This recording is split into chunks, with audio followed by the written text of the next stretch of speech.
One of the most difficult concepts to grasp, even for the experts in the manifesting community, is the concept of free will. Do we impede the free will of a person who we want to manifest in our life? Do we manipulate people? Is it unethical if we manifest into a specific person? These are perhaps the most confusing questions when it comes to free will. So here in today's video, I will discuss the concept of free will and try to answer questions like these. But before we start, make sure to subscribe to our channel and press the bell icon so that you can watch upcoming videos from your YouTube channel on Neville Goddard's teachings and on the law of assumption. Well, let's start our discussion with Neville Goddard's quotes. Here's what he says: "The illusion of the free will to do is but ignorance of the law of assumption, upon which all action is based. The whole vast world is yourself pushed out. Here in the whole universe, everything is what you push out. Everyone is what you push out. You might feel that people in the world are separated from you. Apparently, it seems like things are separated from each other and everything is performing independently. But in fact, nothing is separated. You are the center of the world because everything is connected to you. You aren't separated from anything or anyone. You are everyone and everything is pushed out. And the way people showed up in your life or left it long before you even knew about manifesting were you pushed out. While it seemed that people around you acted upon their own free will, they could only act towards you according to themselves. The reason why some people don't understand and even get upset when they hear that people have no free will is that they believe in separation. They believe that each person in the world is a single entity completely separate from other people and from themselves. But this concept isn't valid. You aren't separated from anyone or anything. Everything and every person in your life is a manifestation of you. But it doesn't mean they are only puppets and don't have wishes or any value. They have their own lives to live, but in your life and in your world, they can only be pushed out by you. In your life, they are only your reflection. Let's say you want to manifest a specific person, but your specific person has his own life. He has his own desires. But the moment your specific person steps into your life and you both meet, he becomes your manifestation and you become his manifestation. When you decided to manifest your specific person, you had some thoughts about him and made some assumptions. But it doesn't mean you attracted the person in your life forcefully. Your specific person had some of his own thoughts, and because of those thoughts, he has been manifested by you. You two have manifested each other. Manifesting a specific person is totally natural. And that person will not feel forced when you manifest him. He will not feel uncomfortable or unsatisfied. You have manifested him, and he has manifested you. He did it all willingly, but there is another case. Let's say you want to manifest a person who doesn't want to manifest you. You love him, but he doesn't like you. So what do you think? In that case, will you force him to manifest in your life? Will it be unnatural? No, it will not be unnatural. Actually, in that case, your specific person wasn't willing to get manifested in your life, but he unintentionally had some thoughts that caused him to get manifested in your life. So here we can say that your specific person has manifested a life based on his thoughts, and you have your own manifestation. So it's ethical, real, and natural. Manifesting a specific person is like manifesting any of your desires. You know that Neville Goddard says that you are the operant power. It means you are the creator of your life. But it doesn't mean you will rule the whole world. This concept applies to everyone. So here everyone is the operant power. Everyone is God, and no God is separated from any other God. You are everything. You are everyone. Everyone is you. They are you. They are everything. So if you manifest a specific person in your life, it doesn't mean he has no life to live, but still, he is God. He can create a new reality. He can get out of your life. He is free to end this relationship. Here I would like to include another Neville Goddard quote. You do not have to be concerned about influencing others, as they are not the cause. Your imagined act is the cause. Those who have $1 billion are not causing your world. You are alone in doing it, as your imagined acts influence people. Everyone is pushed out, so when you imagine something, you are influencing yourself. You don't influence others, you influence yourself, and they don't influence you, they influence themselves.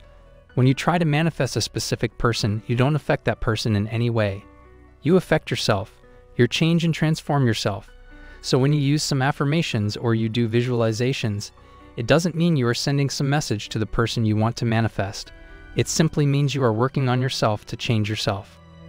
You are working on your thoughts and subconscious mind, so you are affecting yourself, not someone else. And the fact is, you have been doing it for your entire life, but like many others out there, you have been doing it unintentionally. If you were doing it intentionally, you would have a different life. There wasn't a moment in your life when you weren't manifesting. Every moment you are manifesting because each of your thoughts has some impact on your life, and you manifest a life based on your thoughts. Now it means you have been manifesting your entire life, but you were doing it unintentionally. Now that you are aware of your thoughts, you can use them to get all the things you desire.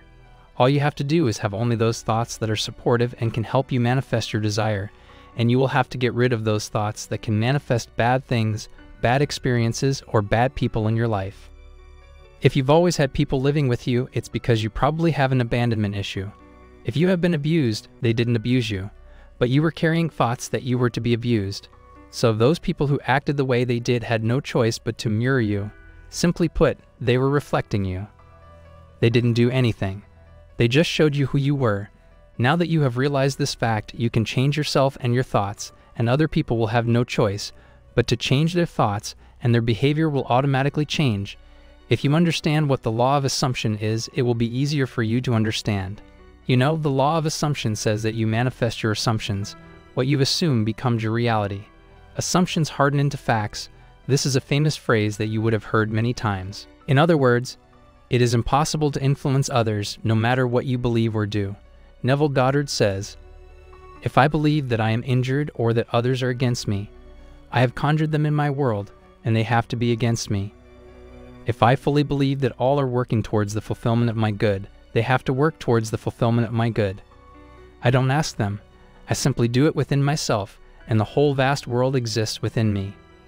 Therefore, I pushed myself out. It's objectified. I don't have to change affairs, I only change them within myself, and then everyone else, whether I know him or not by name, it doesn't really matter. It's myself I push out." Sometimes people ask, what would happen if they wished something bad on others? Will they take it back on themselves? These types of questions come from misunderstanding and fear. You are afraid that if you wish something bad on others, you will get it back. If, like many others, you have this question, unfortunately, you haven't understood the basic concept of the law of assumption. When you wish something bad on others, nothing bad will happen to them because they have their own thoughts. They have their own lives to live, so your thoughts have no meaning for them. When you interact with them and your thoughts interact with their thoughts, they have the option to react to your thoughts. So simply put, they have the option to encounter the effects of your thoughts. They are free to respond the way they desire. So your thoughts surely impact the lives of others, but you can't wish something bad on others. Even if you wish, it is useless. If you truly love yourself and understand that there is no such thing as separation, you would never wish something bad on others. Not even those who have hurt you. If you are in a vengeful state, you are not in a state of love. In fact, you are in a state of hate and fear, and that alone will bring you more unwanted things in your own life, not because you are wishing ill on another person, but because you are doing it to yourself. Louise Hay, like Neville Goddard, was a self-help teacher. She used to say that if you hurt people, you hurt yourself. It is your hurting state that brings you thoughts such as wishing bad things on others or getting revenge. But wishing something bad has too many negative impacts on yourself. If I wish something bad on others, will it get back on to me? This is not the actual question. The actual question should be, why am I so hurt? In fact, you are so hurt, and that's why you wish bad things on others or want to get revenge. But in fact, by doing this, you will get nothing and only hurt yourself. So in this situation, you need to know why you are so hurt so that you can heal yourself. Otherwise, you will keep on suffering. On the other hand, if you try to manifest a specific person in your life, no matter if he knows you or not, you don't affect his thoughts or his life in any way. You don't force him to come into your life. Your specific person or anyone else is someone you pushed out. All you have to do is imagine and believe it to be yours, and he will be yours.